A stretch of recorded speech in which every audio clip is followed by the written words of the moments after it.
दोस्तों पिछले 5-7 दिन से इंडियन मार्केट बहुत तेज़ी से गिर रहा है। ऑलमोस्ट सबका जो पोर्टफोलियो है वो लाल रंग में है। क्या इसके कारण हैं? क्या ये इंडिया स्पेसिफिक गिरावट है या ये वर्ल्ड वाइड गिरावट है या इसके कोई मैक्रो इकोनॉमिक रिपरकशंस हैं? इसके बारे में आज चर्चा करते हैं और साथ ही साथ ये समझने की कोशिश करते हैं कि इस टाइम पर क्या एक इन्वेस्टर को करना चाहिए। क्या उसे इन्वेस्ट करना चाहिए, क्या उसे और स्टॉक्स खरीदने चाहिए, अपने पोर्टफोलियो में एडिशन करना चाहिए या फिर उसको वेट एंड वॉच की स्ट्रैटेजी अपनानी चाहिए। तो सबसे पहली चीज़ जो हमें देखनी है कि ये जो गिरावट आ रही है ये ऑल ओवर वर्ल्ड में है, ये सिर्फ इंडियन मार्केट्स में नहीं है। पिछले फ्राइडे को यानी 10 जनवरी को यूएस मार्केट्स में भी बहुत तेज गिरावट देखने को मिली है। साथ ही साथ अगर जापान के निक्के की बात करें वो भी गिर रहा है। Hang Seng, Chinese market, European markets बहुत तेजी से गिर रहे हैं। निफ्टी की अगर बात करें तो निफ्टी लगभग 12 से 13% गिर चुका है अपने ऑल टाइम हाई से। वहीं बैंक निफ्टी की बात करें तो बैंक निफ्टी भी लगभग 12-13% नीचे है अपने ऑल टाइम हाई से। अगर जनवरी महीने की बात करें तो एफआईज ने लगभग 21,000 करोड़ की बिकवाली करी है इंडियन स्टॉक मार्केट के कैश सेगमेंट में, यानी एनएससी बीएससी के कैश सेगमेंट में, यानी स्टॉक्स बेचे हैं करीब 21,000 करोड़ का।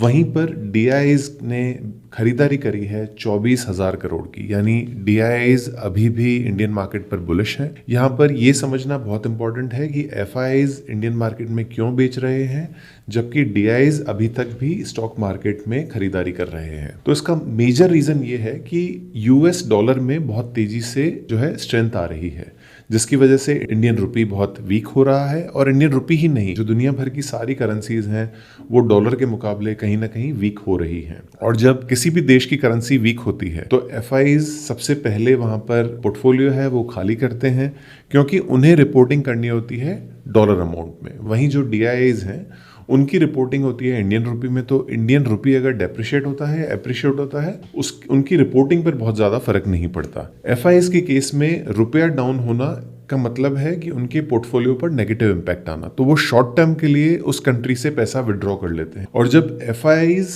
पैसा विड्रॉ कर रहे हैं एक मार्केट से तो एक नेगेटिव रिपल इंपैक्ट क्रिएट करता है, जिससे शॉर्ट टर्म लिक्विडिटी पर कुछ इंपैक्ट आता है और उसी की वजह से हम एक देख रहे हैं भारी गिरावट दर्ज हो रही है।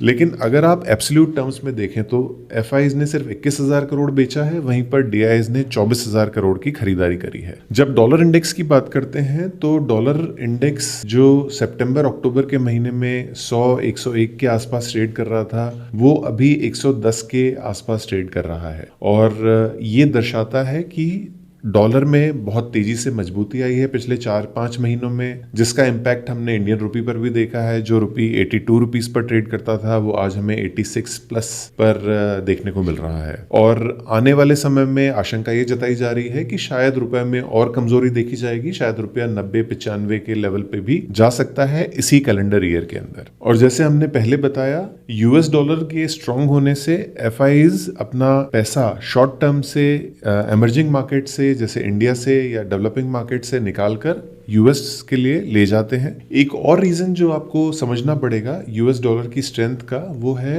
कि फेड ने जो स्ट्रॉन्ग जॉब रिपोर्ट है उसको देखकर ये शायद इन्वेस्टर्स के मन में शंका आ रही है कि शायद अब इंटरेस्ट रेट कट्स उतना एग्रेसिवली नहीं होंगे जितना पहले उनकी एक्सपेक्टेशन थी। और ये भी एक मेजर कारण बन रहा है कि यूएस डॉलर में हमें ज्यादा स्ट्रेंथ दिखाई दे रही है। अब एक सवाल ये आता है कि इंडियन मार्केट में ज्यादा गिरावट क्यों हुई है? यूएस मार्केट्स तो सिर्फ 4-5% ही गिरे हैं, यूरोपियन मार्केट्स भी बहुत ज्यादा नहीं गिरे हैं, लेकिन इंडियन मार्केट में क्यों 12 से 13% की गिरावट है? इसको थोड़ा और गहराई में समझने के लिए आपको ये समझना होगा कि India is an oil importing country और जो हमारा बजट डेफिसिट है वो बहुत ज्यादा है because of high reliance on imported oil. दूसरी चीज शायद आपको ये समझनी पड़ेगी कि यूएस मार्केट्स तो सिर्फ 4-5% गिरे हैं, वहीं पर निफ्टी, बैंक निफ्टी में 12-13% की गिरावट है। इसका एक और इंपॉर्टेंट रीजन ये है कि एफआईज तो आउटफ्लो हुए हैं, डॉलर स्ट्रेंथन भी हुआ है, लेकिन साथ ही साथ ऑयल के रेट्स भी बढ़ रहे हैं ग्लोबल मार्केट्स में। और उसका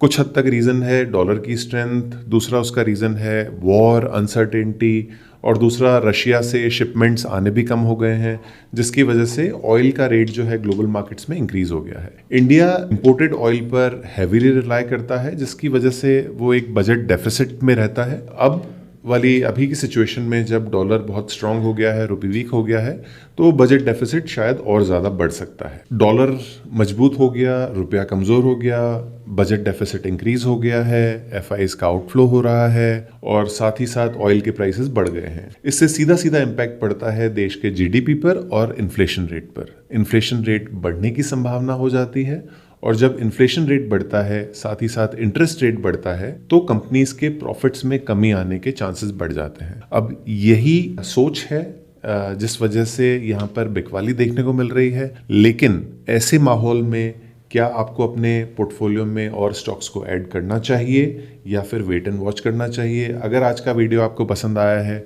तो प्लीज़ हमें कमेंट में शेयर कीजिए और बताइए कि क्या हमें ऐसा एक वीडियो बनाना चाहिए कि इस समय में आपको क्या मार्केट में खरीदारी करनी चाहिए या कुछ और समय के लिए इंतज़ार करना चाहिए। धन्यवाद दोस्तों।